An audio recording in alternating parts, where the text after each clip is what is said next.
Basically నేను first ఈ stage మీద ఇప్పుడు ప్రొడ్యూసర్గా నిలబడడానికి కారణం మా గాడ్ ఫాదర్ అరవింద్ గారు, అల్లు అరవింద్ గారు, వాసు గారు. వాళ్ళిద్దరూ లేకపోతే అసలు ఈ సినిమా నేను ఇంత బాగా తీసేవాడిని కాదు. ఇంత సపోర్ట్ వాళ్ళు నాకు ఇచ్చి ఇంత నిలబడ్డారు నాతో.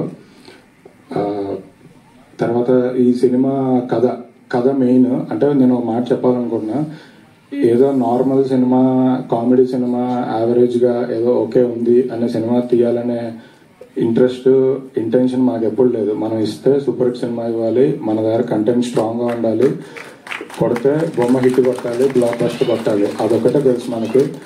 సో దానికోసం మేము ఎంతైనా కష్టపడతాం. ఈ సినిమాకి కూడా అంతే కష్టపడ్డాం. ఈ సినిమా కంటెంటే కింగ్, కథ మెయిన్. ఈ కథ ఇలాంటి కథ మా దగ్గర తీసుకొచ్చిన డైరెక్టర్ దుష్యంత్. ఫస్ట్ టైం కథ విన్నప్పుడే వాసు గారు, అరవింద్ గారు అందరం చాలా ఎగ్జైట్ అయ్యాం.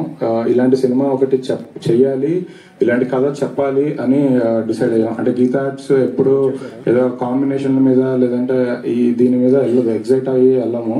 మనం ఏదైనా మన సినిమా లైబ్రరీలో మన సినిమా ఎప్పుడు నిల్చుండిపోయే సినిమాలో తీయాలని కూర్చుంటాం మేము.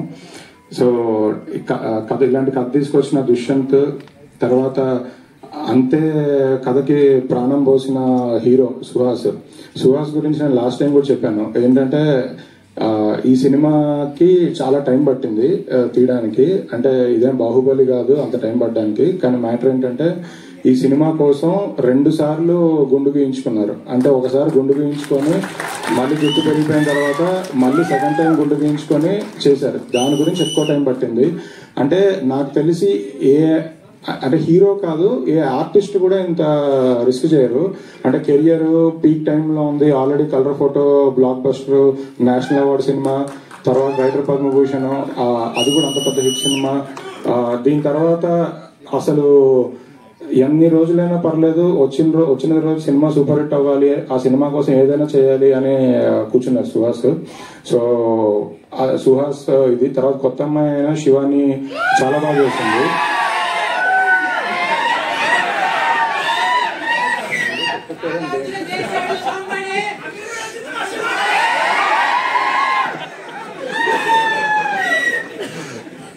తర్వాత ఈ సినిమాలో చాలా important character, lead character Saranya గారు గురించి చెప్పక్కర్లేదు. ఆల్రెడీ ప్రూవ్డ్ ఆర్టిస్ట్, చాలా సినిమాలు చేశారు. కానీ ఈ సినిమాలో అవన్నీ మర్చిపోతారు, ఈ క్యారెక్టర్ లోనే గుర్తుపెట్టుకుంటారు అవన్నీ.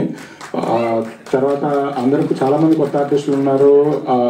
నితిన్ గారు, చాలా మంది ఉన్నారు, గోపరాజు రమణ గారు, ఫ్రెండ్స్ అందరూ చాలా బాగా చేశారు. అంటే ఎవరి స్పేస్ లో వాళ్ళు చాలా బాగా చేశారు. డిఓపి, విజువల్స్, ఇంత సినిమాకి అంటే క్వాలిటీ చూపించగలిగేది డిఓపి మాత్రమే. అంటే మనం ఇప్పుడు మేము వెళ్ళి తీసింది అమలాపురం సినిమాలో. అమలాపురంలో ఈస్ట్ గోదావరి, వెస్ట్ గోదావరిలో సినిమాలు చాలా మంది చేశారు మాకన్నా ముందు. బట్ ఈ కథ చెప్తున్నప్పుడు విజువల్స్ కూడా అంతే సింక్ లో ఉండాలి. విజువల్స్ కానీ కలర్స్ కానీ చాలా బాగా చేశారు. అంటే ఫస్ట్ టైం కొత్త డిఓపి అనుకున్నప్పుడు మేము కొంచెం సరే కొత్త డైరెక్టర్ కదా, కొంచెం ఎవరైనా ఒక ఫ్యూ ఫిలిమ్స్ ఎక్స్పీరియన్స్ ఉన్న డిఓపి అనుకున్నాం. బట్ కాదు, ఆయనతో మేము వర్క్ చేసిన తర్వాత మాకు అర్థమైంది లేదు. డిఐలో కూడా సినిమా చూసాను, చాలా బాగా వచ్చింది. కలర్స్ అసలు అదిరిపోయాయి. అసలు మ్యూజిక్ డైరెక్టర్ శేఖర్ చంద్ర గారు ఆయన కూడా చాలా సినిమాలు చేశారు. కానీ ఈ సినిమా స్పెషల్. అంటే ఈ కైండ్ ఆఫ్ సినిమా ఇలా ప్రాణం పెట్టి చేయడం నేను మ్యూజిక్ జరిగినప్పుడు చూశాను, ఆర్ఆర్ జరుగుతున్నప్పుడు. అది ఇప్పుడు లాస్ట్ మినిట్ లో కూడా అంటే ప్రతి సినిమా చెప్తుంటారు మ్యూజిక్ డైరెక్టర్ ఇంకా మా మ్యూజిక్ డైరెక్టర్ ఆర్ఆర్ లో పనిచేస్తున్నాడు అది అని. కానీ నిజంగా కూడా ఈ రోజు కూడా మ్యూజిక్ డైరెక్టర్ అక్కడ సాంగ్ ఒకటి చిన్న, అంటే మాకు సెకండ్ హాఫ్ లో ఒక సాంగ్ ఇంకా బాగా రావాలి అంటే మీరేం వరి అవద్దు, నేను 1 డేలో చేసి పెడతానని మళ్ళీ కూర్చొని చేస్తున్నారు నైట్ అంతా. టెక్నీషియన్స్, ఆర్ట్ డైరెక్టర్ అందరూ చాలా బాగా చేశారు ఈ సినిమాకి. ఏదైనా ఇలాంటి సినిమా మా బ్యానర్ కి మాకు ఎప్పుడు నేనైతే అరవింద్ గారి పేరు నిలబడతాను ఈ సినిమాతో. అందరినీ ప్రౌడ్ ఫీల్ అయ్యేలా చేస్తాము ఈ సినిమాతో. అంటే ఈ సంవత్సరం మేము చాలా మంచి సినిమాలు చేసాం. అంటే బేబీ లాంటి సినిమాలు మంచి సినిమాలు చేసాం. హిట్ సినిమాల కన్నా మాకు ఫస్ట్ సాటిస్ఫాక్షన్ ఉంది. అంటే బయటికి రిలీజ్ అయ్యే ముందు మా సినిమాని మేము చూసి మేము ప్రౌడ్ గా ఫీల్ అయ్యాం, ఇది మా ప్రోడక్ట్ అని. సో ఇది అలాంటి సినిమా అదండి. సో February 2 రిలీజ్ అవుతుంది. మీ అందరికీ నచ్చుతుంది అని కోరుకుంటున్నాను. అంతే. Thank you.